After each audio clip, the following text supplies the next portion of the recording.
Hoy vamos a hablar de cosas muy curiosas. En principio vamos a hablar de lo de siempre, del principio de la creación o el origen de la creación, que como es el vértice de todo lo demás, es importante darle muchas vueltas a esto. A veces hay que darle muchas vueltas a lo mismo para encontrar lo diferente.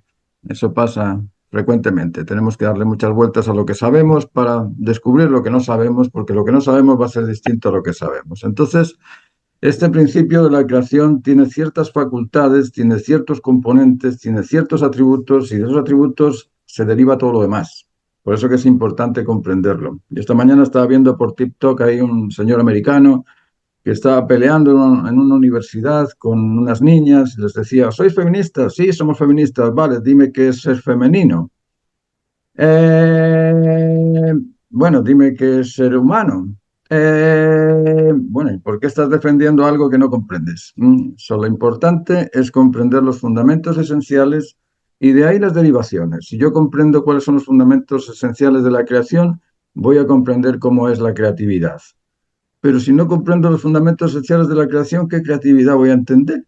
Voy a suponer, presuponer, imaginar, prejuiciar y todos estos tipos de prejuicios pues nos llevan a errar. Y cuando hierra uno no hay problema, pero cuando lo errático lo compartes con 100, acaba siendo un ambiente confundido donde nadie sabe cuál es la verdad.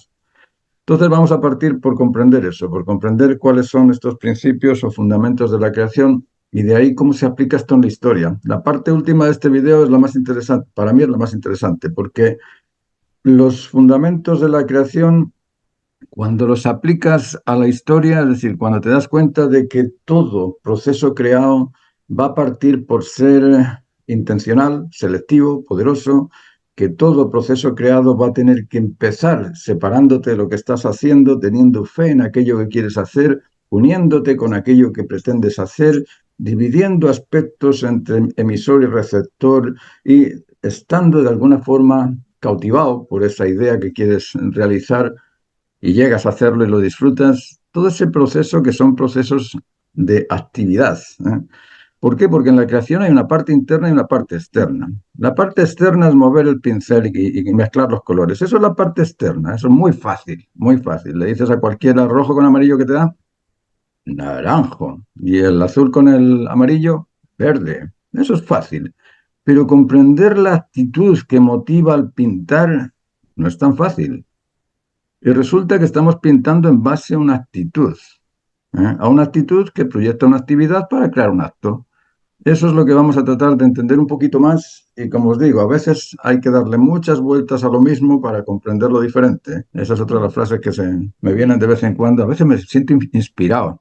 ¿No os ha pasado a vosotros que os sentís así inspirados, como que os vienen Sí. frases del otro mundo? Sí. Bueno, vamos a empezar las 12 y un minuto. Vale, vamos a comenzar entonces a las 12 y un minuto. Os voy a poner el video. El video es un poquito largo, así es que, please, paciencia, paciencia. Y después del video ahí me comentan todo lo que hayan comprendido de este origen. Como os digo, vamos a hablar del origen de la creación, de ese aspecto conectivo originario del que se deriva todo lo demás. Y en esta visión lo vamos a derivar hacia la historia, hacia el cómo ese principio unificado, ese principio de la creación, se va aplicando en actitudes a lo largo de lo que creamos. ¿Vale? Vamos a partir con eso. ¿Cuál es la diferencia entre ser lícito y ser normal? ¿O puede ser uno lícito y al mismo tiempo anormal? ¿Cuál es el biotipo estándar de lo legítimo? ¿Qué es lo legítimo? ¿Lo legítimo es lo que está de acuerdo con las leyes humanas o lo legítimo es aquello que está de acuerdo con las normas naturales? ¿Es lícito o legítimo violar las normas naturales? ¿Es lícito sacar de las escuelas de derecho el derecho natural? ¿Es lícito privar a los niños de las normas de comportamiento, de las normas de convencimiento y las normas de convivencia naturales? En primer lugar, lo que tenemos que aclarar es qué es lo que entendemos por norma. Si por norma es un tipo de regulación que es constante, que es inmanente, que es inmutable, que es invariable, bueno, podemos decir que ese tipo de norma es ley. ¿Por qué? Porque la caracterización de la ley es precisamente ese acto que ocurre siempre y en todo de la misma manera, es decir, es constante siempre y para todo, es inmutable. Ese tipo de aspectos inmutables en la naturaleza los llamamos leyes. Por ejemplo, un aspecto inmutable es que en la naturaleza todo está conectado. La conexión, la interconexión simbiótica entre todos los aspectos naturales es una realidad y existe en todo. No puedo desligar las cosas con el tiempo ni con el espacio. Todo está ligado con un momento o con un lugar. Ese aspecto es una norma y lo entendemos como ley.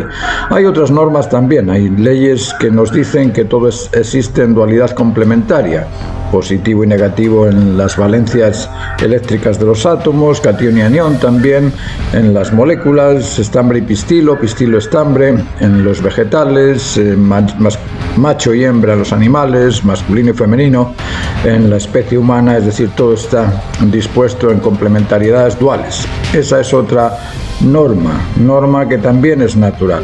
Ahora, las normas de tráfico podríamos decir que son naturales. Uno se preguntaría, bueno, ¿por qué necesitamos de regularnos o de tener leyes o de ese tipo de aspectos que nos limitan? ¿Por qué tenemos que tener ese tipo de límites cuando nosotros somos libres? Y bueno, y es normal que la libertad dependa de los límites. Es decir, nosotros somos libres siempre y cuando optemos por aquello que beneficia siempre a todos. Si obramos por el bien común, nadie nos persigue, pero si obramos por el bien particular, por sobre el bien común, y estamos perjudicando al resto por nuestro propio beneficio particular, lógicamente el resto nos va a perseguir, a acusar, a rechazar y a reclamar. Por lo mismo necesitamos regularnos y el regulador de la libertad es el dominio. Dominio es una cualidad que se ha dado al ser humano y se lo ha dado por algo, se lo ha dado porque somos responsables y para ser responsables tenemos que respetar las normas de la naturaleza. Ni siquiera nos basta con las normas del derecho civil, del derecho canónico, del derecho militar, del derecho procesal. Es decir, nosotros tenemos que ceñirnos por las normas naturales. Para ser normal tenemos que normalizarnos en esas normas naturales. Para comprender las normas de la naturaleza debemos de examinar la naturaleza en sí. Sabemos que el orden cósmico o el cosmos es un orden. Si decimos que existe un orden cósmico, debemos de afirmar también que existe lo ordenado en ese orden y la ordenanza que ordena al ordenado. Estos tres aspectos son fundamentales para comprender la naturaleza de las reglas o de las normas naturales. En la creación tenemos 7 leyes que son fundamentales, que en otro video lo vamos a ir extendiendo, pero que en este momento os las voy a decir simplemente por dictado. Tenemos la ley de conectividad, la ley de la dualidad complementaria, la ley del dominio sobre el centro, la ley del rechazo al desorden, la ley del proceso en 3 etapas, la ley de la finalidad específica y la ley del cumplimiento completo. Es decir, estas leyes son bases esenciales de la naturaleza. ¿Y cuál es el máximo representante conectivo? El amor. Amor es la fuerza que une a la mente con la mente o al cuerpo con el cuerpo. El amor es conectividad mediante la perceptibilidad intencional o dar y recibir. El amor no es singular. Se ama algo o a alguien. Consecuentemente se necesita un sujeto que ame y un objeto amado. Pero el amor es un aspecto distinto a la necesidad, al interés o al deseo por algo. El amor es un poder conectivo vinculante y para vincular es necesario construir el respeto mutuo o la confianza en el convencimiento concordante en la fidelidad y lealtad a las normas de la naturaleza humana para establecer el afecto normado en las normas de comportamiento, en las normas de convencimiento y en las normas de convivencia. Sin esos requisitos el amor se evapora. El amor sin normas no es normado. Esas normas exigen compromisos y regulaciones como, por ejemplo, evitar la infidelidad y la deslealtad, o evitar los reclamos, acusaciones o rechazos mutuos, o evitar el exigirse mutuamente, el seducir con afecto, persuadir con la razón y motivar con el ejemplo correcto. Se debe hacer, pero no se debe exigir. Existen el amor o conectividad afectivo vinculante y el amor o conectividad corpórea o genital. El poder conectivo del amor genital es más poderoso que el amor vinculante inmaduro. Esto hay que tenerlo muy claro. El poder del atractivo instintivo es mucho más poderoso que el amor sin confianza, sin respeto o sin vinculación afectiva. Ahora, el poder conectivo del amor vinculante, respetuoso y confiado es más poderoso que el amor genital. Cuando respetas y confías en tu complemento vincular, el respeto mutuo y la confianza mutua superan el apetito instintivo genital fornicativo. Y el uso del órgano genital degenerado lo supera también. Entonces, cuando tienes un afecto vinculante por tu pareja, no vas a buscar a la vecina. Cuando realmente sientes confianza y respeto mutuo. Ahora, cuando te falta el respeto y te falta la confianza, no solo la vecina, cualquier cosa que pase por la calle te puede atraer más que esa persona irrespetuosa y desconfiable. Cuando pierdes el respeto mutuo y la confianza mutua en el afecto vincular con tu complemento, el apetito genital supera a la deficiencia vincular. Eso es así de sencillo. El amor tiene distintas manifestaciones. La manifestación filioparental, de hijos a los padres, que es un tipo de amor dependiente, demandante, pedigüeño, tentador. La dependencia en extremo impide la libertad de los padres. Las exigencias extremas impiden la autoridad de los padres. Y el comportamiento tentador de rebeldía impide el cuidado de los padres. El amor filioparental ha de ser controlado por los hijos y por los padres. Limitar los excesos y carencias modera a las personas. La dispersión e incontinencia enferman. La libertad extrema enferma. La falta de autoridad en los padres enferma. La manifestación fraterno-conyugal de mutuo intercambio, si entrego y recibes, o si entrego si recibes, y si recibes, si no recibes, no te entrego, pero te entrego si recibes. Este dar y recibir de aspectos es un tipo de amor simbiótico, interconectivo, condicionado a la mutua entrega. Si eres bonita, si te presentas bonita y atractiva y me atraes, ahí te entrego las rosas, pero si te pones fea y descuidada, no te entrego las rosas. Y si tú me proteges y me pagas el viaje, pues te escucho, y si tú no me proteges ni me ayudas en lo que necesito, pues te mando a la cresta del cerro, así de simple. La manifestación parentofilial es incondicional. Lo que en el aspecto fraterno-conyugal es condicionado por algo, en la manifestación parentofilial no existe. La manifestación afectiva de los padres hacia los hijos es totalmente incondicional, independientemente de que el hijo sea o no sea lo que sea, pero es incondicional ante los hijos. Pero se debe cuidar porque invita a la permisibilidad, a la compasión excesiva, a la entrega incondicional sin límites, y en esa entrega extrema se puede desarrollar en los hijos un sentido de dependencia de los padres. El hijo no hace nada porque los padres le dan todo. El amor sentimental o pasional, el amor sentimental por sensaciones suele ser físico. Lo necesitas para ti. Es el tipo de amor emocional, el enamoramiento, ceguera sentimental, ese amor pasional narcisista que es una especie de colágeno celopático, porque lo quieres sin saber por qué ni para qué. Simplemente es un deseo particular y lo quieres tener, tomar y disfrutar sin pensar en los demás. El amor correlativo, concordante o coincidente suele ser intelectivo. El amor por ideales, costumbres o parecidos compartidos. Los judíos, los mormones se casan con los judíos o mormones, los de izquierda con los de izquierda, los de derecha con los de derecha, los del Colo-Colo con los del Colo-Colo y los de la U con los de la U. El amor interesado suele ser competitivo. Es ese amor por pertenencias o posesiones. Es el amor al poder o por el poder, es el amor a la fama o al éxito. Ese amor es un amor egoísta. El amor desinteresado e incondicional suele ser un compromiso particular o de costumbres, es un compromiso dirigido a la vinculación afectiva.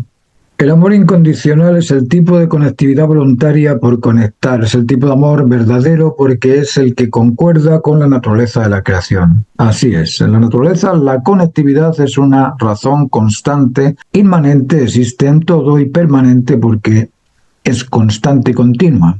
Por eso decimos que es una ley absoluta. Cuando se comprende que el universo está compuesto por átomos y que los átomos son conexiones entre dualidades complementarias, ¿cómo no vamos a ser capaces los poseedores de la inteligencia máxima de conectarnos en el máximo atractivo conectivo vincular? Pues sí, todavía hay quienes son menos capaces de conectarse que los átomos, y se dicen inteligencias. El proceso de desarrollo humano ha de centrarse en la vinculación afectiva, después en el convencimiento de las normas de la naturaleza de la creación y en las normas de la naturaleza humana y posteriormente en los procedimientos técnicos de cualquier labor o cualquier trabajo o cualquier profesión. Un científico imprudente, destemplado y cobarde no califica humano. Un ingeniero incontinente emocional no califica humano. Un médico incontinente intelectual disperso antisocial no califica humano. Un político cobarde, destemplado e incontinente no califica humano. La naturaleza humana es moderada en el control de los excesos y carencias, y sin ese control y dominio no se manifiesta la naturaleza humana normada. Los padres deben educarse en las normas de la naturaleza antes de concebir a sus descendientes. Sin el debido conocimiento sobre cómo educar a los hijos, estos padres e hijos no podrán realizarse. ¿Quién ama más, el padre que protege o el padre que realiza? La tarea de realizar no es del padre. Si los padres no fomentan la realización en las normas del normado, no disfrutarán de la vinculación familiar afectiva. El control y dominio es control y dominio, es decir, el control y dominio es control y dominio. No es permisividad, ni sensiblería sentimental, es ajustarse y ajustar a lo justo. Y para eso es fundamental la comprensión de la justicia natural. Aquí en este párrafo puse que los padres deben educarse en las normas de la naturaleza antes de concebir a sus descendientes. Esto suena un poquito duro, ¿no? Suena duro, pero sin el debido conocimiento sobre cómo educar a los hijos, no podrás realizarte. Y en ocasiones se piensa que la vida se aprende en lo vivido. No, hay unas bases para vivir, hay unas normas de comportamiento que existen y se ven en la naturaleza de las cosas, en la naturaleza de las especies. Tú ves esas normas de atender, entender y estar atento a lo necesario. Todos los seres vivos que veas por ahí tienen una atención inmediata a lo necesario. Los miras y están siempre mirando para todos los lados a ver qué es lo que ocurre, qué es lo necesario, que me marche volando, que le ladre al perro que viene, que le arañe al gato que se me acerca, qué es lo necesario. Siempre están pendientes de lo necesario, nosotros miramos para adentro. La especie humana, en lugar de mirar hacia lo necesario, miramos hacia lo preferido. Y ahí ese es un grave error que nos cuesta la vida, porque empezamos a vivir sin disponer de normas de comportamiento, sin normas de convencimiento, sin normas de convivencia, y lógicamente los niños heredan esa contaminación mental y finalmente la familia se contamina con estos descendientes contaminados. Por eso que es muy importante que los padres se eduquen en las normas de la naturaleza antes de concebir, y que se eduquen ambos, el hombre y la mujer, el padre y la madre. Las escrituras intuyen la realidad natural. Por ejemplo, Gálatas 4:19 dice: yo os quiero como a hijos, pero mientras no lleguen a ser como Cristo, me harán sufrir como sufre una madre en los dolores de parto. ¿Os habéis dado cuenta de lo que dice este texto? Yo os quiero como a hijos, pero mientras no lleguen a ser como Cristo, mientras no lleguen a ser maduros, no como Maduro de Venezuela, sino adultos, mientras no lleguen a ser adultos calificados, me harán sufrir como sufre una madre en los dolores de parto. Esto lo puede decir el Dios en el que creéis, el Cristo en el que creéis, la naturaleza en la que creéis, la Pachamama, todo lo que penséis que es total, va a sentir ese defecto en el defecto particular del individuo. Cualquier defecto en particular altera el orden de la totalidad. Ahora, podemos entender esto cuando vemos los problemas ecológicos, biológicos, los artificios sociales que la especie humana ha construido y destruido. Ahora se comprende que la naturaleza, el cosmos, el valor, sufre como dolores de parto.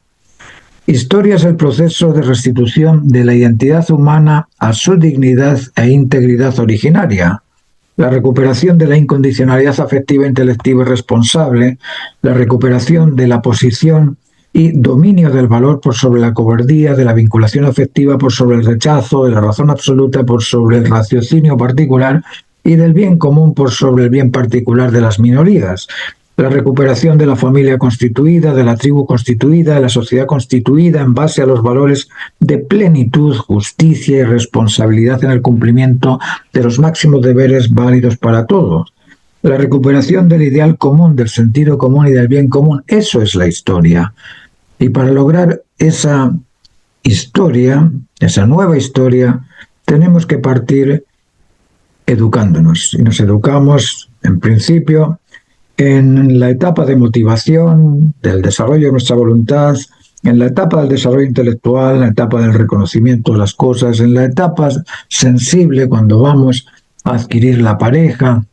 Ahí surge este periodo emocional, sensible, y después cuando nos casamos necesitamos de la prudencia ante los suegros, ante los cuñados, ante la pareja, y eso desarrolla nuestra firmeza, nuestra templanza, y de ahí empezamos a ejercer el dominio de las conductas, de las normas y del carácter. Pero en todo eso, en paralelo, vamos desarrollando la moral, la ética y la estética, y vamos creando ese espíritu de formación del vínculo filioparental, realizándonos como hijos, después realizándonos como parejas, como padres, mediante el vínculo fraterno-conyugal y parentofilial. Ahí se establece el espíritu vital. Y finalmente nos realizamos como abuelos incondicionales 100%, y ahí surge esa naturaleza universal o ese vínculo natural universal o espíritu natural. Luego tenemos esas tres etapas de formación, crecimiento y cumplimiento espiritual, así como tenemos esas tres etapas de formación, crecimiento y cumplimiento físico también. Y es importantísimo que controlemos las virtudes, el celo y los instintos para poder madurar. ¿Qué es crear? Crear es la transformación de una actitud en acto, de una idea en imagen o de un pensamiento en obra. ¿Cómo se realiza la transformación de un estímulo en impulso? Tanto el estímulo como el impulso se componen de poder. ¿Qué es poder? Poder es una potencia en intensidad, o es la intensidad de una potencia transformadora. La intensidad de una potencia mediante un activo emisor que presiona sobre un activo receptor. De esa forma establece una nueva posición distinta al origen y así se transforma. La suma de aspectos transforma. Por ejemplo, la suma de aspectos transforma. Por ejemplo, tú y yo nos transformamos en nosotros. El oxígeno y el hidrógeno se transforman en agua. Y el agua y la temperatura se transforman en sólidos, líquidos y gaseosos. La propiedad de autotransformación existe en la energía. Decimos que la energía ni se crea ni se destruye, pero la energía se transforma. Bueno, si se transforma la energía, ya estamos comprendiendo que hay algo que en sí mismo se transforma. Esa intención, esa selección y ese poder actúan al unísono. Ese es el activo emisor que se enfrenta al receptor, al ambiente, al aire, al espacio. El origen intencional, selectivo y poderoso ejerce el poder transformador mediante un activo emisor energético, mediante la estimulación que al presionar con cierta intensidad de potencia se impulsa y establece la fuerza de transformación de la idea en imagen. En dicha transformación creativa se establecen 4 posiciones y 3 etapas. Las posibilidades de que una piedra se mueva y caiga son muy pocas. O bien un temblor, o bien que le caiga otra piedra encima, o bien que se resbale con la arenilla que tiene debajo la piedra. Ahí tenemos la intención, la selección y el poder, el activo emisor y el receptor. Al caer se mueve en una dirección específica, hay selección, cuya intención se deriva de la presión e intensidad del peso que ejerce la piedra en su potencial y desciende gracias al emisor gravitacional, y al receptor o al espacio-tiempo. Al moverse transforma una posición en otra y en eso se establece algo nuevo, la distancia. ¿Qué es la intención? Es la pretensión de estar en otro lugar o de hacer algo o de ir a algún sitio o de crear algo, y al hacerlo se establece un proceso. Luego, intención es un proceso de consecución y la piedra al caer establece un proceso intencional.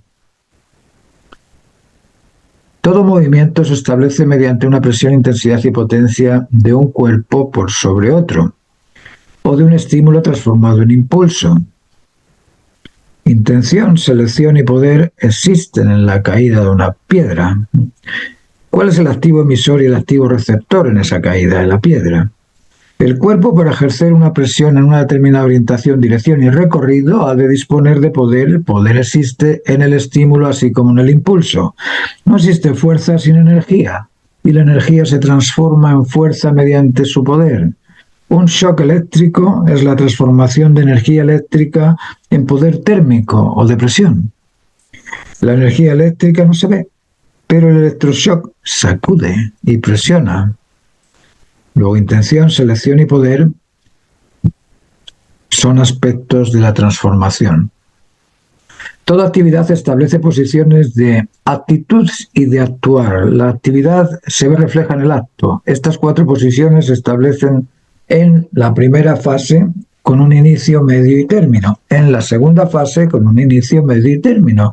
En la tercera fase con un inicio, medio y término. Hacen un total de 9 etapas y la etapa siguiente a la 9ª es la del establecimiento del acto, que corresponde a la etapa número 10. 10 por 4 posiciones suma 40. Curiosidades del número 40. Qué curioso que la circunferencia de la Tierra tenga 40.000 kilómetros. Qué curioso que la distancia entre la Luna y la Tierra aproximada es de 400.000 kilómetros. Que la capa de la corteza terrestre mide 40 kilómetros. El manto superior es de 400 kilómetros. Que la velocidad de la Tierra en su rotación sea de 1.600 kilómetros por hora, que es múltiplo de 40. 40.000 kilómetros hora es la velocidad de escape de la Tierra. 40 años es la fecha promedio donde el adulto pasa a la tercera fase. 40 años dispone la mujer para reproducirse, entre los 12 de la menstruación y los 52 de la menopausia.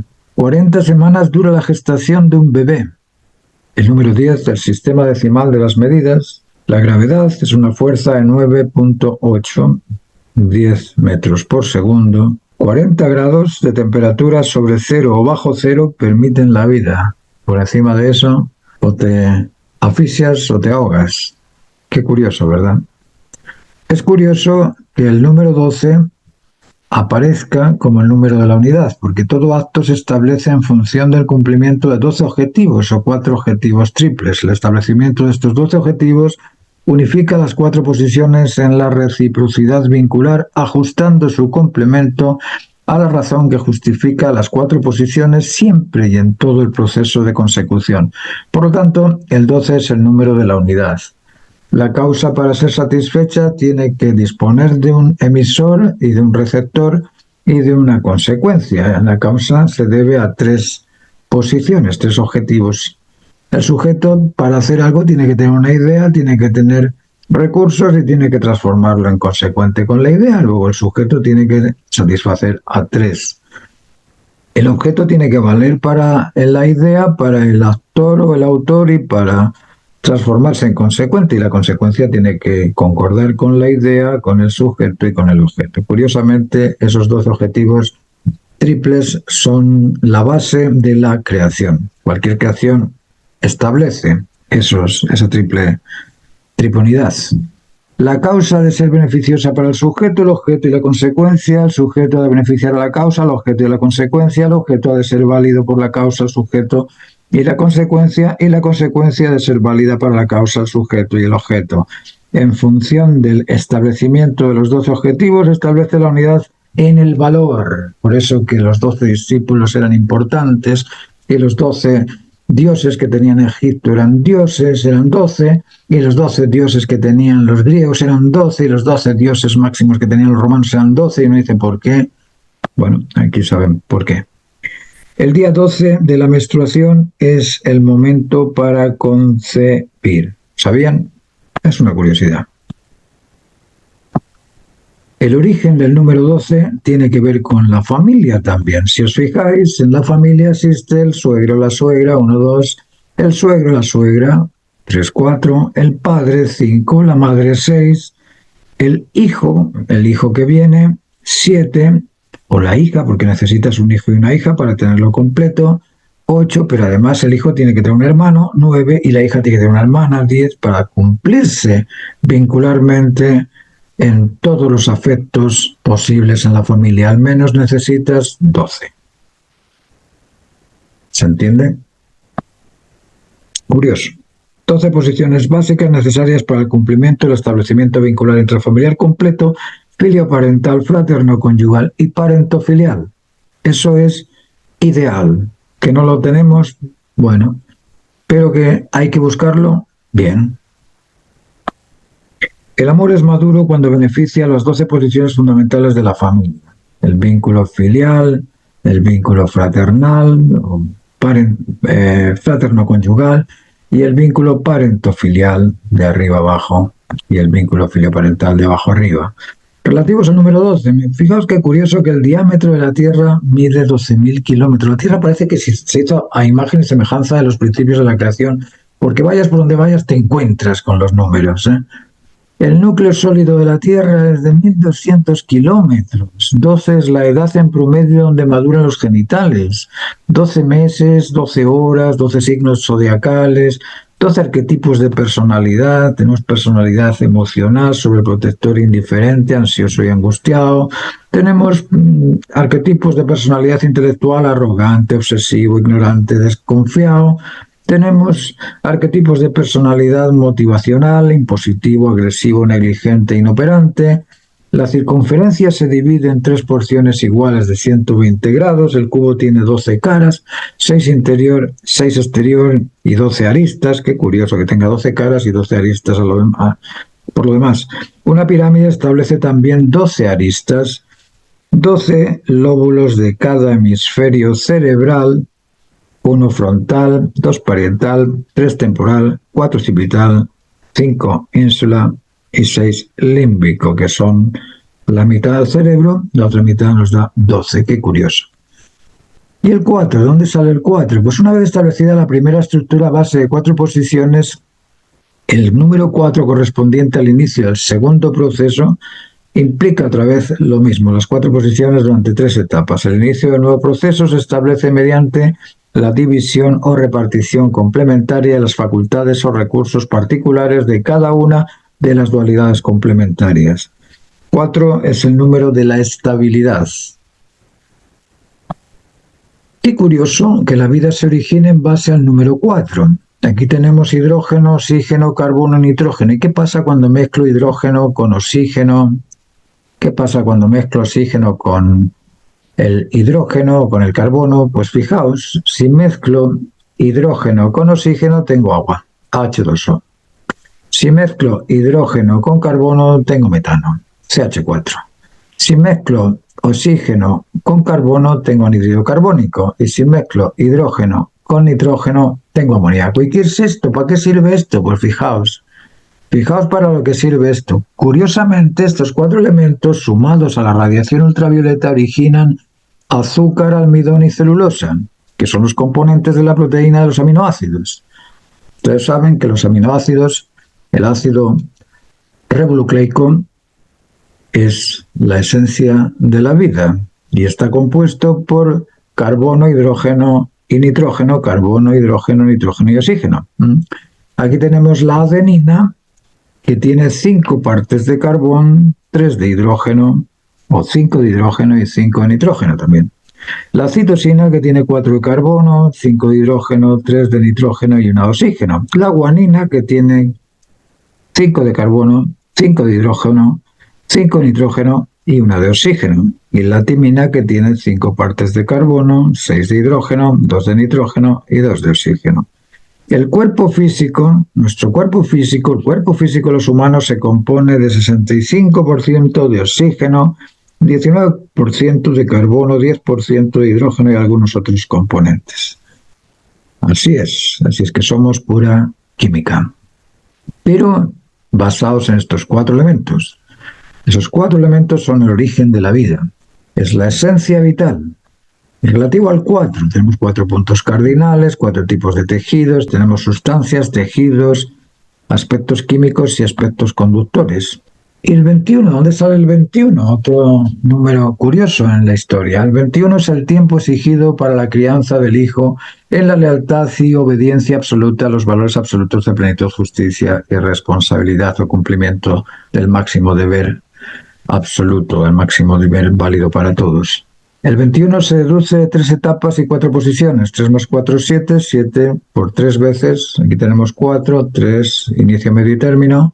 4 y 3, 7, 4 posiciones y 3 etapas, 7, 4 posiciones y 3 etapas, 7.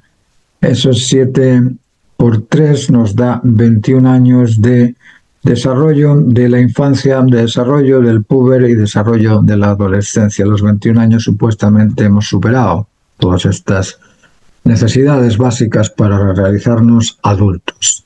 El 21 tiene el sentido de cautividad porque no se puede abandonar la tarea de madurar al hijo en sus 7 años de infancia, en sus 7 años de juventud y en sus 7 años de adolescencia. El 21 es un número a cumplirse en el proceso del desarrollo humano de la paternidad. Ambos padres e hijos han de lograr el establecimiento vincular en el valor conectivo. Relativos al número 21, esto también es muy curioso de observar. Los solsticios marcan el inicio del verano y el invierno, el 21 de junio y el 21 de diciembre. La traslación de la Tierra dura 365 días y 6 horas. Y sumas 3 y 6, 9, 9 y 5, 14 y 6, 20. El inicio del nuevo ciclo es el número 21. Curioso, ¿verdad? Los equinoccios suceden el 21 de marzo y el 21 de septiembre. El 21 es el número compuesto que tiene los siguientes factores propios, 1, 3 y 7.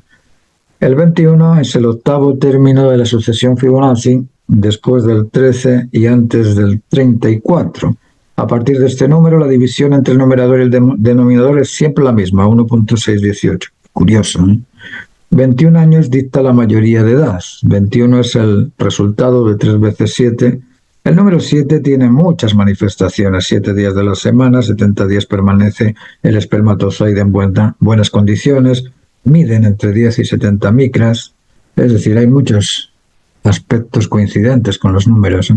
El origen de los números. Una vez cumplida la tarea de la educación moral del individuo y la tarea de la educación ética familiar, el siguiente paso es cumplir la educación estética del medio ambiente, mientras se prepara el individuo para la unidad absoluta y eterna con los valores de plenitud, justicia y acomodo responsablemente cumplido.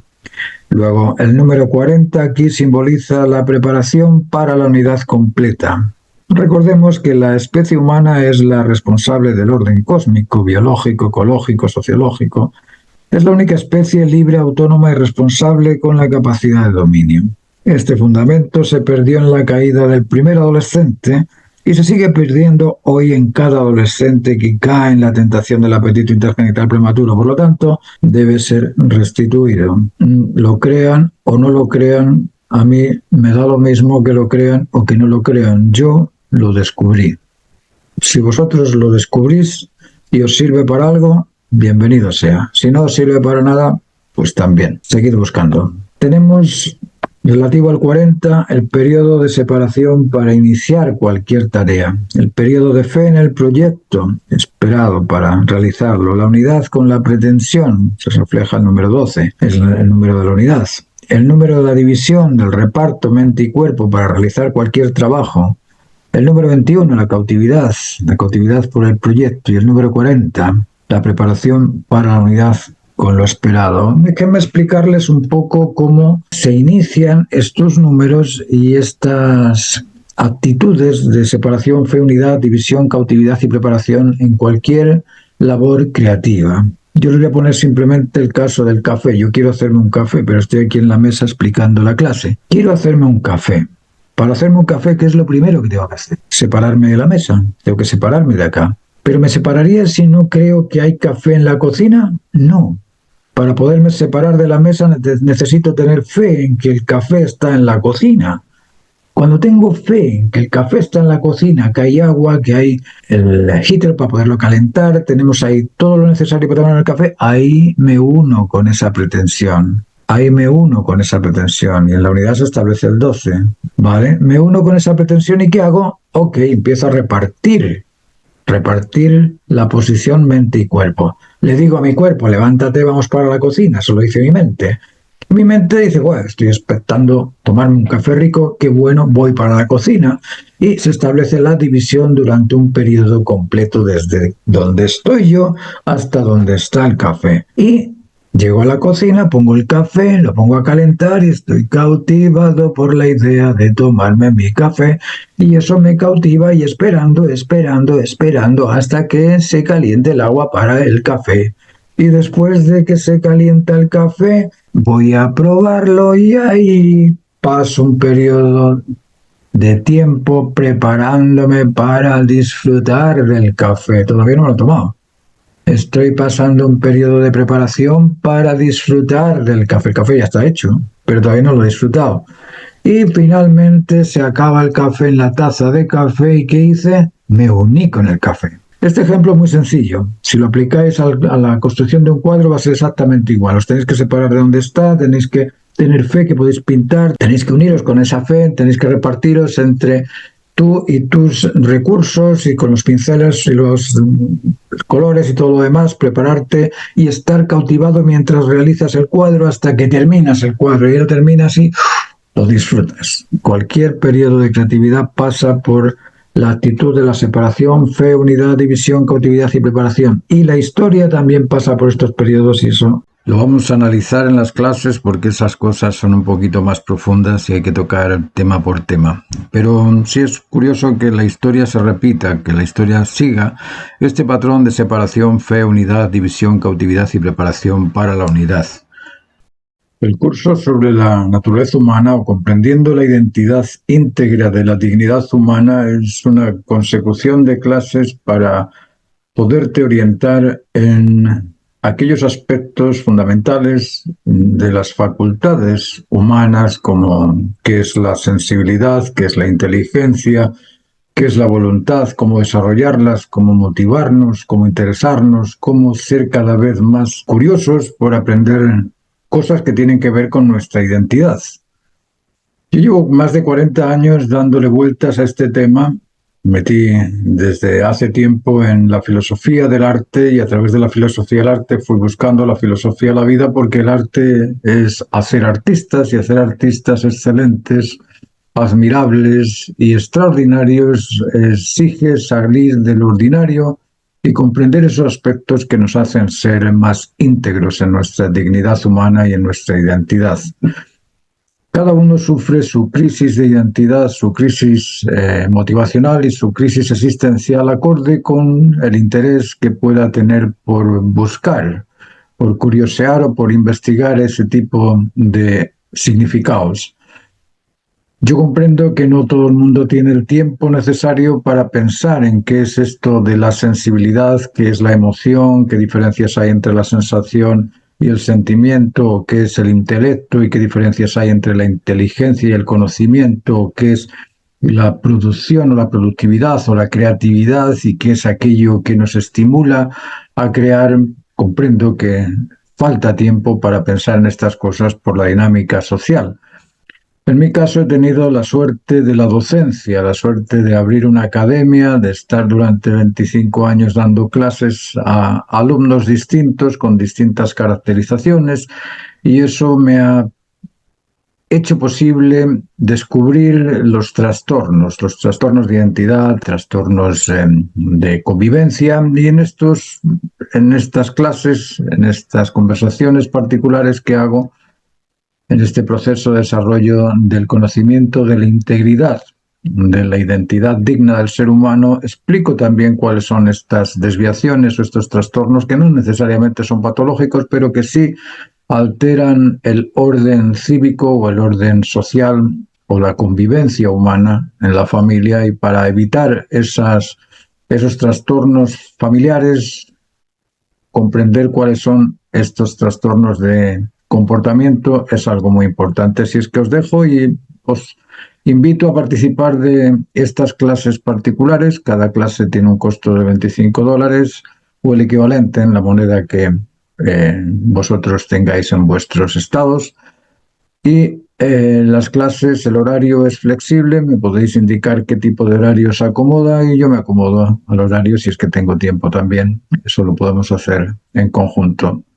Son clases de 45 minutos, un día o 2 días a la semana, dependiendo del interés que vosotros tengáis en comprender estos aspectos de la identidad humana, y el tiempo que dure va a ser el tiempo que vosotros sintáis que ya tenéis lo necesario.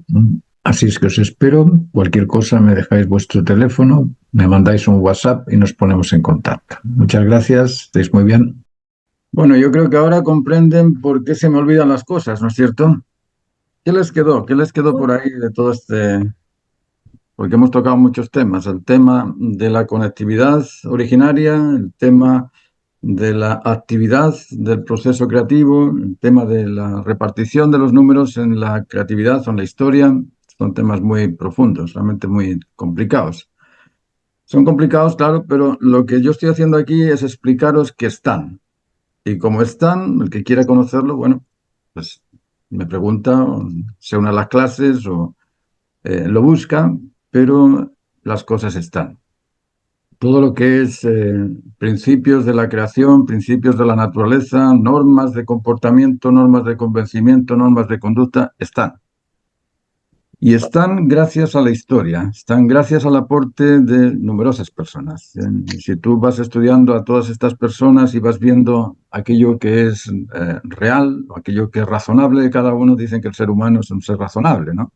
Bueno, si es razonable, tiene que eliminar esa cuestión de que todo es relativo y de que todo es subjetivo. Cuando te quitas esa especie de coraza, porque esa coraza te impide comprender las cosas, cuando todo es subjetivo, ¿qué cosa es verdad? ¿Qué cosa es razonable? Ninguna. Cuando todo es relativo, ¿qué cosa puede ser absoluta y verdadera y constante? Nada. Pero cuando te quitas esa coraza, cuando te quitas esa contaminación y vas buscando aquello que es real, aquello que es razonable, pues te das cuenta de que existe un montón de cosas que son muy interesantes de comprender. Por ejemplo, el tema de la familia. ¿Cuándo nos han enseñado que la familia necesita del establecimiento vincular intrafamiliar, del vínculo filioparental, fraterno-conyugal y parentofilial? Nos lo dicen por ahí, así, nos cae como tormenta de vez en cuando, ¿eh? Pero no nos lo dicen en las escuelas. ¿Cuándo nos dicen en las escuelas que tenemos que controlar el instinto? El instinto de alimentarte, de jugar, de dormir, de tener miedo. ¿Por qué tener miedo? ¿El miedo de qué? ¿De qué hay que tener miedo? Yo tengo aquí un perro, un caballo, una gata. No les veo miedo por ninguna parte. Y fíjate que les he dado patadas a la perra cuando viene y hace algo. Le he tirado las orejas a la gata. No hay resentimiento, no hay ningún tipo de remordimiento, no hay ningún tipo de agresividad. No se guarda en el bolsillo y dice, ya, ahí te espero, ahí te espero. Cuando entres ya verás el arañazo que te voy a dar, el mordisco que te voy a dar. No, no lo hacen. No existe en la naturaleza el miedo. Entonces, ¿por qué tenemos que tener miedo? ¿Por qué esa cosa de, ay, qué es lo que va a pasar? Así es que eso, por un lado, no nos han preparado para buscar nuestra identidad íntegra en la dignidad humana. Y yo, claro, hablo de palabras que suenan así como identidad íntegra en dignidad. ¿Qué dice Martín? No, no entiendo nada. Lógico. Porque para entender la dignidad humana tienes que saber cuál es la razón de ser humano. Y cuando comprendes la razón del ser humano, todo lo demás se aparece. Se aparece la dignidad, la integridad, la identidad, se aparece la función que tienes que realizar, porque todos estamos aquí por algo y para algo. Y ese por y el para es muy importante, porque si no lo comprendo, estoy viviendo al chuntímetro. ¿Qué es ese aspecto natural que me hace ser normal? ¿Dónde está? Y si Martín me lo cuenta, a ver, cuéntame más, Martín, dame más tiempo, vamos a explicar un poquito, cuéntame, ay, como Paula. Paula está siempre detrás de mí. Oye, Martín, cuéntame esto, cuéntame lo otro. Eso es interés, eso es lo que nos empieza a desarrollar poco a poco en la comprensión de las cosas. Pero si me callo y me pongo a mirar la película como quien mira al cine, me marcho a la casa y no tengo ni idea de qué es un guión. ¿Se entiende? Bueno, aquí hemos hablado de varias cosas. Hemos hablado del principio de la creación, hemos hablado de las actitudes y hemos hablado de la historia. Y no sé si os fijasteis en la diapositiva última que puse, donde la historia del judaísmo se repite con la historia del cristianismo. Y uno dice, ¿por qué se repite? ¿Qué es lo que busca la historia? ¿Qué es lo que busca la historia? ¿Qué es lo que busca la especie humana? Que yo sepa, lo principal es buscar la identidad humana. Y eso lo ha buscado todo el mundo. ¿Qué fue lo que hizo Abraham? Yo no soy partidario de las religiones, en realidad no me gustan mucho, ¿eh? Pero eso no quita que las estudie, no quita que busque los fundamentos de qué hace diferente al Islam del judaísmo, del cristianismo. Si os fijáis, las tres religiones se basan en el mismo origen, en la familia establecida. La familia establecida de Abraham surge el judaísmo, de Abraham surge el islamismo, de Abraham surge el cristianismo. ¿Y qué es lo que hizo Abraham? Establecer los vínculos filioparentales, fraterno-conyugales y parentofiliales. Leed ahí un día que tengáis tiempo, sacáis el libro de la abuela, eso que se llama Biblia, y le dais una vuelta al Génesis, ¿eh? Y empezar a ver la historia de Abraham hasta los nietos, hasta Esaú y Jacob, ¿eh? Porque el problemita que hubo ahí fue de Jacob, ¿eh?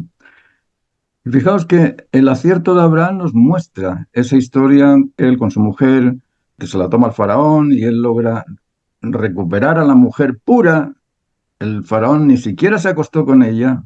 Imaginaos el grado de integridad que tenía la esposa de Abraham para que él, que podía hacerlo, el faraón podía hacerlo, para que el faraón no lo hiciera. Es decir, la rectitud que veía el faraón en esta persona es extraordinario, ¿eh? Bueno, lo que voy con este tema es que la familia de Abraham ha sido el modelo de conectividad vinculante o conectividad filial, conyugal y parental, y ese modelo se nos olvida. Se nos olvida, leemos la Biblia y vamos a ver las partículas, pero no nos fijamos en lo esencial del cristianismo, del judaísmo, del islamismo, de la familia de Abraham. Y esa familia de Abraham lo busca la historia. La historia ha buscado durante toda su existencia el modelo de unidad. Ahí tenéis a Carlomagno. Carlomagno unificó Europa, ¿eh? Y unificó Europa y en ese momento se podía haber establecido ese modelo de familias constituidas, ¿eh? En ese momento. Ha habido muchos momentos en la historia donde se ha podido establecer ese modelo de familia constituida, pero nos fijamos en la particularidad, nos fijamos en el detalle, nos fijamos en lo minúsculo, en las minorías, no nos fijamos en la totalidad de las cosas. Por eso que todas estas cosas nos afectan mucho. Hoy en día creo que hay más de 100 tipos de géneros, más de 100 tipos de familias y uno dice, pero estamos tan contaminados mentalmente que al final no sabemos por dónde. Pero esa contaminación es muy buena. Yo me alegro de que estemos en este momento, por una razón muy sencilla. ¿Cuándo se crean las necesidades? ¿Cuando tienes todo o cuando no tienes nada? Fijaos que ahora la gente empieza a preguntarse qué es ser hombre y qué es ser mujer. Esta mañana estaba viendo ahí, pues como os decía, en una universidad de Estados Unidos, creo que era Stanford, en California, y estaban preguntándole a las niñas, ¿tú eres feminista? Sí, dime qué es mujer. Lo que uno cree. No, pero dime qué es mujer. Y ninguna sabía definirlo, pero la necesidad de encontrarla estaba ahí. No sé si me seguís. Cuando no tenemos la razón, la buscamos porque nos interesa encontrarla. Cuando la tenemos, no la buscamos. Cuando no tenemos alimentos, buscamos cómo criar patatas o cómo cultivar patatas, ¿eh? Pero cuando tenemos patatas nos preocupamos. Es decir, la sociedad ha llegado al momento donde la mayoría de las personas hoy en día se preguntan, bueno, ¿qué soy yo? Y esa pregunta que la tenía Adán, en su momento, el primer hombre, si no creéis en Adán, el primer hombre y la primera mujer, se debieron cuestionar. Uy, ¿qué pasó? Mira lo que sale debajo de los sobacos. Uy, qué raro. Uy, huele. Uy, pelos por aquí. Uy, pelos por allá. ¿Pero qué es esto? ¿Qué soy? Supongo yo que el primer hombre, cuando se vio que empiezan a surgir estas cosas, diría, ¿por qué es esto, no? Bueno, esa pregunta que no se respondió el primer hombre, la historia la está buscando y por eso que han existido paralelos de circunstancias, y esos paralelos de circunstancias nos llevan al mismo caso. ¿Qué soy? ¿Se entiende? ¿De dónde sale todo esto? Porque todo esto, claro, uno me dice, a lo mejor es religioso. No. Yo os he dicho cientos de veces que la moral, la ética, la estética no son temas religiosos. A pesar de que existe una moral judaica o judea, hay una moral cristiana, hay una moral islámica, una moral atea, hay una moral hasta comunista, si tenemos moral de todo tipo. La moral es la necesidad que tenemos de encontrar nuestra integridad digna en la identidad humana. Esa es la verdadera moral.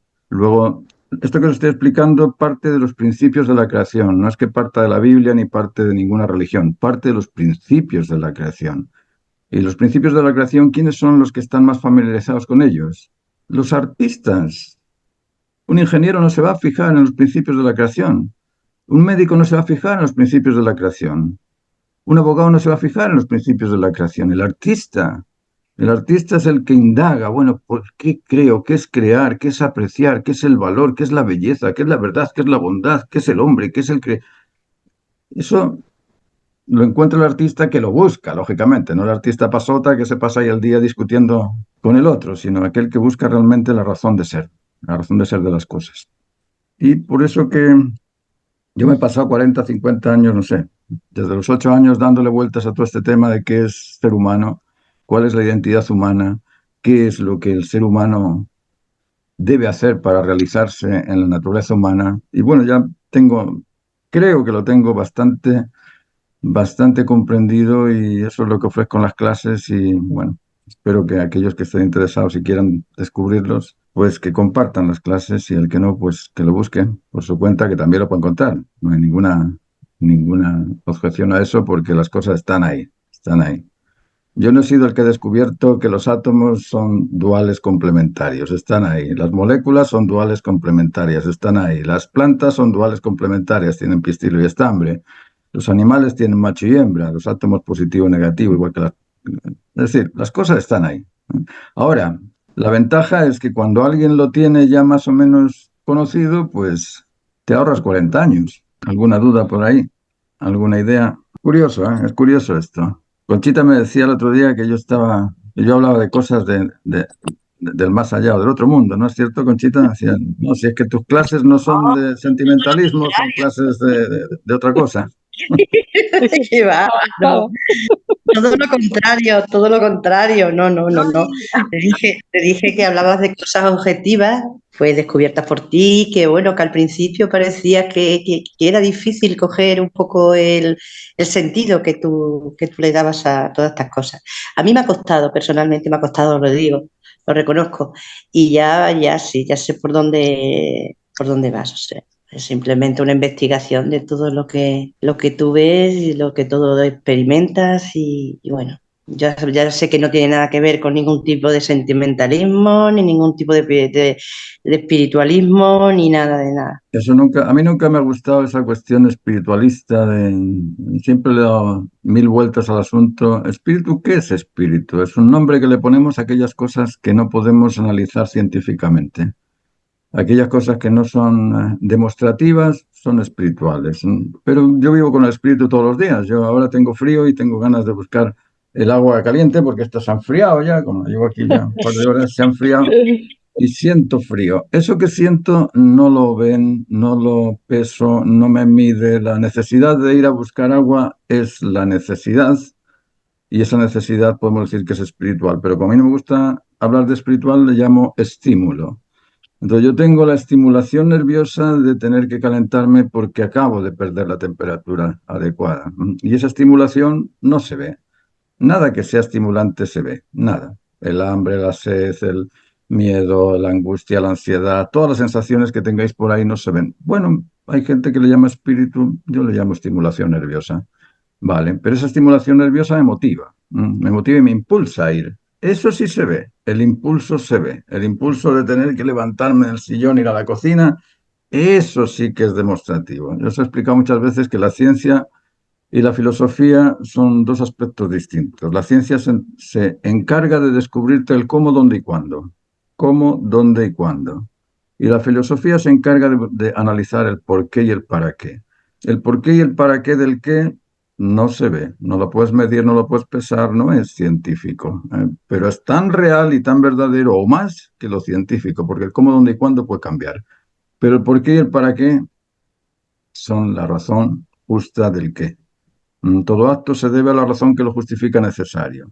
Y esa razón que lo justifica necesario es su por qué y su para qué. Entonces, cuando hablamos de aspectos sentimentales o espirituales y nos dicen que respira hondo porque aquí, mira las estrellas, vamos a hacer un intercambio de energías, las energías de Japón van a venir van a pasar por Chile y se van a encontrar con Martín Soria y las energías son violetas y son azules y son rojas. Ya, ¿está bien? Sí, hay gente que lo hace y está bien. Yo no tengo ningún tipo de cosa, no sé, de adversión a eso. Que lo hagan. Si eso les entretiene, que lo hagan. Mucha gente que va al circo, que vayan. A mí no me gusta el circo, pero hay gente que va. Bueno, que vayan, que se diviertan. ¿Entiendes? Está bien. Pero en mis explicaciones no se van a encontrar con esas cosas porque yo no soy así, nada más. Si el respeto es mutuo. Martín, Sí. y ahora que incorporaste los números o no sé si se puede decir numerología, es Ujú. como para demostrar que en todo hay un orden, Eso es. Eso es. casi matemático, ¿no? No, casi no, matemático. Cuando hablamos del Matemático. cosmos, fíjate qué curioso que cuando hablamos del cosmos, todas estas palabras las decimos tantas veces y comprenderlas nos cuesta tanto. ¿Qué es el cosmos? El cosmos es un aspecto ordenado. Todo lo que es el cosmos, independientemente del golpe que se pegue un meteorito con otro, que la explosión que surge por el calentamiento, da lo mismo. Eso está dentro de un orden. El cosmos es una ordenanza. Y esa ordenanza, que ordena el orden, tiene ciertas facultades. Entonces, cuando comprendes esas facultades de ser conectivo, dual complementario, dominado por el centro, rechaza el desorden, tiene procesos en tres, todos realizan procesos de tres etapas, son finalidades específicas, cada cosa que crea ese orden o esa ordenanza es específica. No hay dos pelos iguales, no hay dos hojas de lluvia iguales, no hay dos hojas de pasto iguales, no hay dos gotas de tierra en la playa iguales. Esa unicidad parte de esa ordenanza del ordenamiento cósmico. Antes se veían esas ordenanzas y se lo divinizaba. Uno lo llamaban Hospital, que es el orden natural que decían los indios o los orientales. Después el Zeus, que llegó que es el Hospital con otra palabrita distinta, Zeus, y de ese Zeus se transforma en Dios, que es lo mismo que el Zeus anterior que el Hospital. Es decir, estamos siempre buscando esa ordenanza del ordenamiento cósmico. Si el problema es que hemos pasado mucho tiempo mirando las parcialidades de los aspectos particulares y no nos hemos fijado en la totalidad, en la columna vertebral de todas las cosas. Y la columna vertebral de todas las cosas son esas 7 leyes que os he contado, de la conectividad dual complementaria, el dominio sobre el centro, el proceso en 3 etapas, la finalidad específica, el cumplimiento completo. Y eso, todas esas actitudes son reflejos matemáticos de los números. Fíjate que en todo acto que tú realices vas a encontrar el 7, como te digo. Dime qué acto puedes realizar que no tenga una idea, un sujeto, un objeto y una consecuencia. Ninguna. Todo lo que hagas va a ser una necesidad que un sujeto realiza mediante la satisfacción que encuentra en el objeto concordante con la causa. Eso es 4 en 3 etapas porque lo tiene que realizar mediante un tiempo. Allí tenemos otra cosa también que no entendemos, el tiempo y el espacio. ¿Qué es el tiempo? Tiempo es la distancia entre una causa y un efecto. En efecto, sí. El tiempo entre la madre y la guagua que guardan en la panza o en la barriga, o como lo llaman acá, en el vientre, no existe. Entre la madre y el hijo no existe tiempo. Están en el mismo lugar, en el mismo momento. Pero cuando la madre da a luz, ¿qué se establece? El tiempo, la distancia entre una causa y un efecto. ¿Y qué es el espacio? La distancia entre un sujeto y un objeto. Son distancias, no son realidades. El tiempo no es una realidad. Imaginaos que no estuviese el ser humano. ¿Qué tiempo, en qué momento estaríamos? Sin que exista la noción de la distancia, que es una noción humana. Nosotros hablamos de la velocidad, pero la velocidad no existe. ¿Qué es la velocidad? Porque existe el ser humano se da cuenta de que existe la velocidad, porque existe el ser humano nos damos cuenta de que existe el tiempo, porque existe el ser humano nos damos cuenta de que existe el espacio. Yo cuando le pregunto a la gata o al perro acá, oye, ¿cuántos años tienes? Chunta, ¿dónde está el tiempo? Y que te digan que el tiempo es una manta sobre la cual los planetas hacen curvatura y ahí la teoría de la gravedad se transforma en otra cosa, ya, hay que estar muy... Está bien, si él lo dijo en su momento hay mucha gente que cree en las cosas, está bien, hay muchas cosas que se han dicho. Pero Tales de Mileto nos dijo que el mundo era agua, y ahora nos damos cuenta de que el origen del mundo no es agua, y lo dijo Tales de Mileto. ¿Se entiende? Es decir, esto de los números es muy importante de analizarlo, quizá otro día. Es que esta charla de la historia yo la doy dentro de las clases porque es difícil. No es una cosa así para contarla el fin de semana. Yo lo puse ahí para que veáis que existe, ¿eh? Fijaos en Noé. Noé pasa 1600 años hasta que llega Noé, y Noé pasa 400 años de fe, y después pasa 120 años haciendo un arca, y después pasa 40 días y 40 noches de diluvio, y después pasa 21 días hasta que baja con el barco, y 40 días hasta que se establece en tierra firme con su hijo, al que le ofrece un poquito de vino, y el hijo lo ve borracho y se burla o se avergüenza del padre.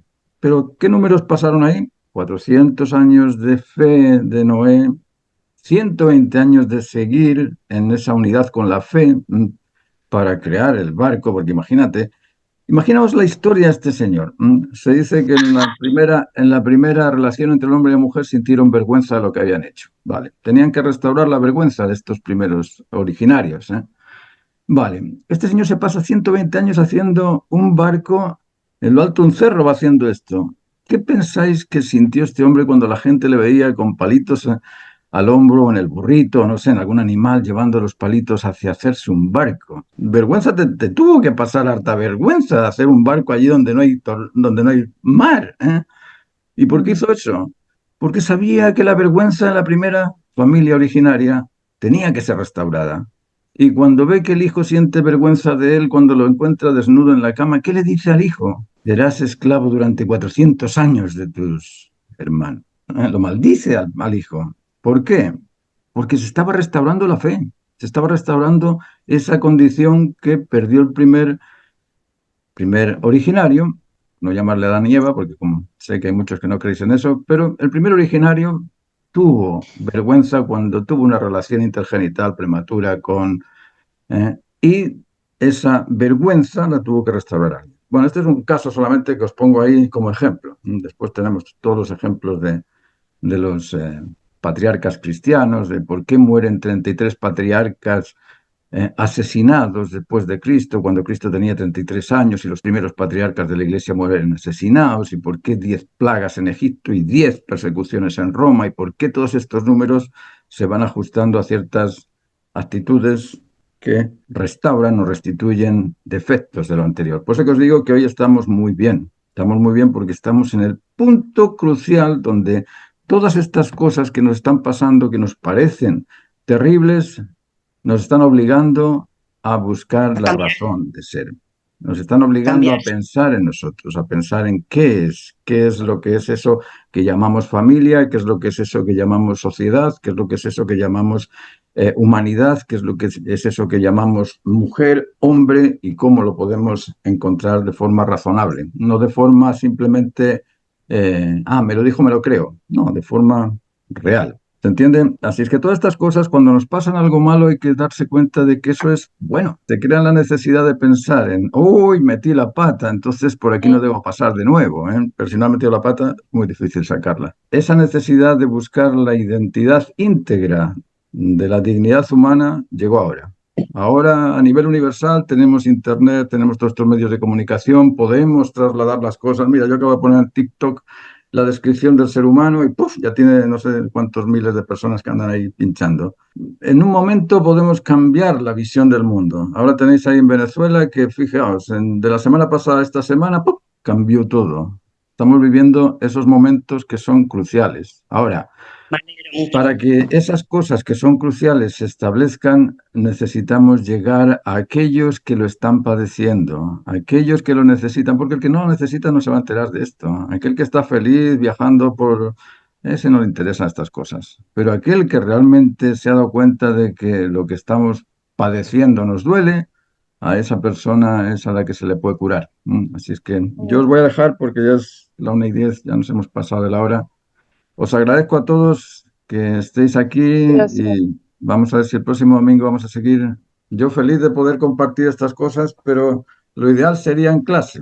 Eso es lo que creo que es lo ideal, porque ahí tenemos tiempo de tú a tú para explicar todos estos aspectos que son en realidad muy interesantes. Y en la medida que lo vais comprendiendo, más interés suele aparecer.